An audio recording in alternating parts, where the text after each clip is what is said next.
अस्सलाम वालेकुम my YouTube family, क्या हाल है, कैसे हैं आप सब। उम्मीद करती हूँ सब खैर आफियत से होंगे। वेलकम बैक माय चैनल सना की दुनिया।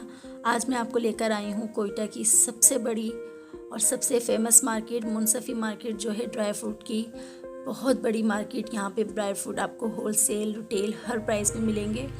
इसके अलावा यहाँ से ड्राई फ्रूट पूरे पाकिस्तान में सप्लाई होते हैं। आप भी आइए, देखिए ड्राई फ्रूट की यहाँ पे कौन कौन सी क्वालिटीज़ हैं और किन किन ममालिक से आती है और कहाँ कहाँ सप्लाई होते हैं।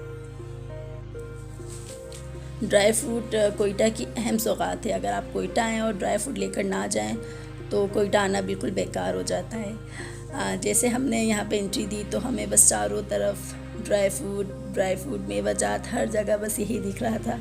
इतना अच्छा लग रहा था। काफ़ी टाइम बाद ऐसी मार्केट देखी, क्योंकि कराची में भी अब तो कोई इतनी बड़ी मार्केट नहीं रही, और क्योंकि ये कोयटा की सबसे बड़ी मार्केट है और होलसेल मार्केट है, और कहा जाता है कि यहाँ से ही पूरे पाकिस्तान में माल सप्लाई होता है। तो आप समझ सकते हैं कि कितनी बड़ी मार्केट होगी। जितनी मैं कवर कर सकी उसकी वीडियो मैं आप लोग के साथ शेयर कर रही हूँ। आप सबसे मेरी रिक्वेस्ट है कि प्लीज़ मेरे चैनल को सब्सक्राइब कीजिए। लाइक करना बिल्कुल भी मत भूला करें। लाइक करने में बिल्कुल भी कंजूसी ना किया करें, दिल से लाइक किया करें।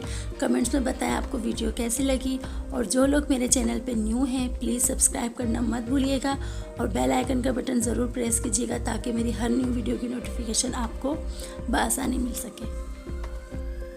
यहाँ मैंने बहुत सारे दुकानदारों से, शॉपकीपर से मालूमात भी ली कि ये तमाम मेवाजात ड्राई फ्रूट्स सब पाकिस्तान के हैं या दूसरे ममालिक से आते हैं। तो उन्होंने बताया कि ज़्यादातर जो है मेवाजात अफ़गानिस्तान, तुर्की, ईरान, ऑस्ट्रेलिया से कुछ चीज़ें आती हैं, जैसे अखरोट वगैरह हैं।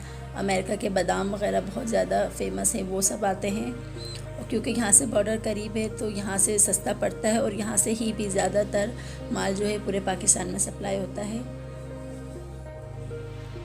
मार्केट से मुख्तलिफ़ चीज़ों के रेट लेते हुए, प्राइस देखते हुए, क्योंकि सबने बताया कि पहले के मुकाबले अब प्राइस में थोड़ा इजाफ़ा हुआ है, क्योंकि महंगाई के हिसाब से आपको मालूम है।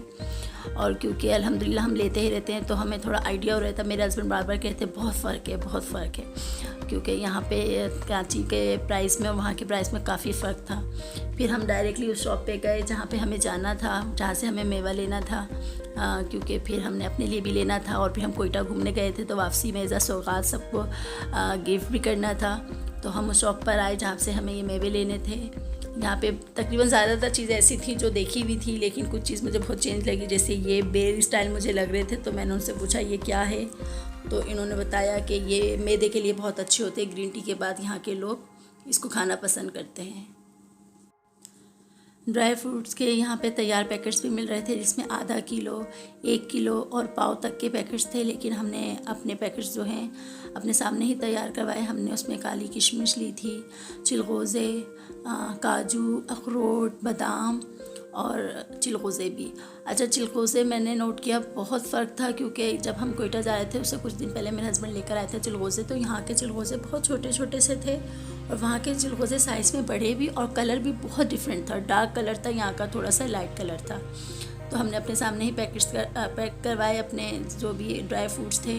इसके अलावा ईरानी चॉकलेट्स वगैरह भी बहुत ज़्यादा थी यहाँ पे, लेकिन वो हमने नहीं ली क्योंकि यहाँ पे सब मिल ही जाती हैं। यहाँ पे काफ़ी अच्छी शॉप थी, उन्होंने बहुत अच्छा डिस्प्ले किया हुआ था, तमाम चीज़ें अच्छे से सजाई हुई थी। तो मैंने कहा चले मैं आपके साथ उसकी वीडियो शेयर करती हूँ। तो जब मैं वहाँ गई तो माशाल्लाह उनके पास इतनी ज़्यादा किस्म के बादाम की हर चीज़ की वैरायटी बहुत ज़्यादा थी। तो जो चीज़ मुझे नहीं समझ आ रही थी, थोड़ी डिफरेंट लग रही थी, तो वो मैंने उनसे पूछा, तो उन्होंने बताया कि ईरानी, अफ़गानी, तुर्की और अमेरिकन बादाम है यहाँ पे। कागज़ी बादाम तो ऐसे थे, मतलब एक हाथ से ही, मतलब यूँ करके उंगलियों से टूट रहे थे, यानी दोनों हाथ यूज़ करने की भी ज़रूरत नहीं पड़ रही थी। एक बादाम मुझे काफ़ी डिफरेंट लग रहा था, उसके बारे में मैंने उनसे पूछा, बड़ा ही मुश्किल नाम था उसका, वो बताएंगे तो आप उन्हीं की ज़बानी सुन लें।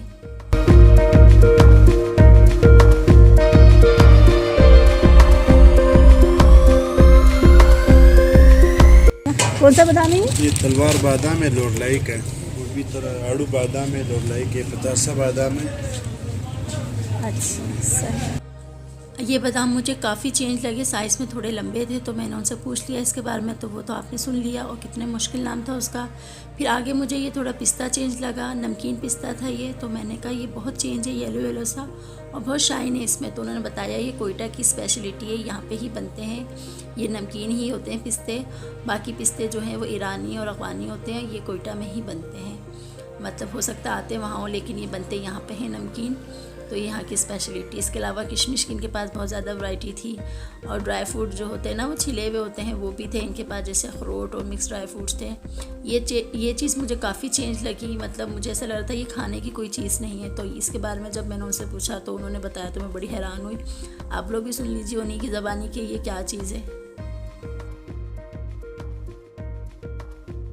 ये तुर्की से आया है, क्या कहते हैं नाम बताएं जरा। मतलब तुर्की का पिस्ता। तुर्की का पिस्ता है ये। हो ये नमकीन है, ये तुर्की का नमकीन पिस्ता है। वाह भाई। जी जनाब, ये था तुर्की पिस्ता, नमकीन पिस्ता। इसके अलावा इनके पास बादाम की काफ़ी वैराइटीज़ थी।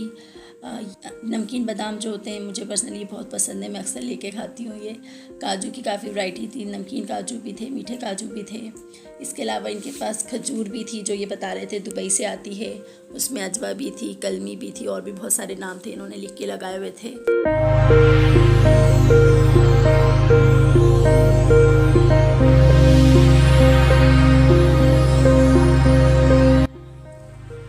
ईरानी चॉकलेट्स, ईरानी बंटीस वगैरह काफ़ी थी इनके पास। ईरानी जैतून का तेल और साबित जो जैतून होते हैं जो हम पिज़्ज़ा वगैरह में यूज़ करते हैं। इसके अलावा ईरानी जो होते हैं वो क्या कहते हैं, अचार वगैरह के, ये काफ़ी चीज़ें थी इनके पास। और ईरानी चॉकलेट्स वगैरह के पूरे पूरे पैकेट्स थे जो हम एज़ अ गिफ्ट वगैरह भी ले के दे सकते हैं किसी को। और इसके अलावा चॉकलेट्स और बंटीस वगैरह जो हैं वो खुली भी थी, जैसे आप किलो के हिसाब से, आधा किलो के हिसाब से, अपनी मर्ज़ी के हिसाब से भी ले सकते हैं। यहाँ पे एक और चीज़ मुझे बहुत डिफरेंट दिखी, ग्रीन ग्रीन छोटे छोटे साइज़ में थी, तो मैंने इनसे पूछा तो इन्होंने बताया ये ग्रीन टी में यूज़ होती है।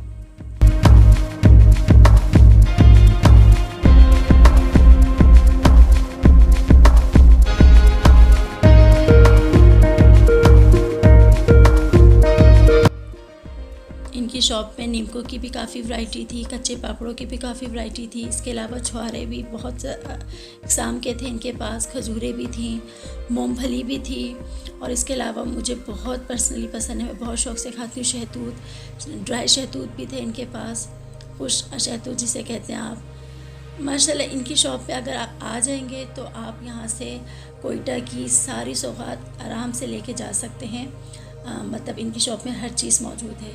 इसके अलावा एक वाइट कलर की चीज़ मैं हर दुकान पे देख रही थी, वो भी इनके पास थी, तो मैंने इनसे पूछा तो इन्होंने बताया ये खुश्क लस्सी होती है, नमकीन खुश्क लस्सी। आप पानी में डाल के घोल के आराम से लस्सी तैयार करके पी लें। ये देखें, ये खुश्क लस्सी है, इसको पानी में, नमकीन होती है या मीठी? नमकीन लस्सी है, इसको पानी पे डाल के बस घोल लें, आपका नमकीन लस्सी आपकी तैयार है।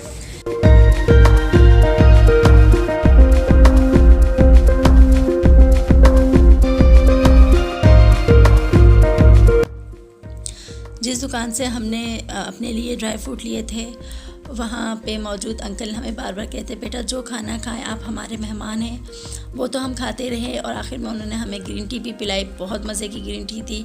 और अब आप लोग मुझे बताएंगे कि आप लोगों को मेरी ये वीडियो कैसी लगी, कमेंट्स में ज़रूर बताइएगा, लाइक करना बिल्कुल भी मत भूलिएगा, दुआ में याद रखिएगा। नेक्स्ट वीडियो के लिए अल्लाह हाफिज़।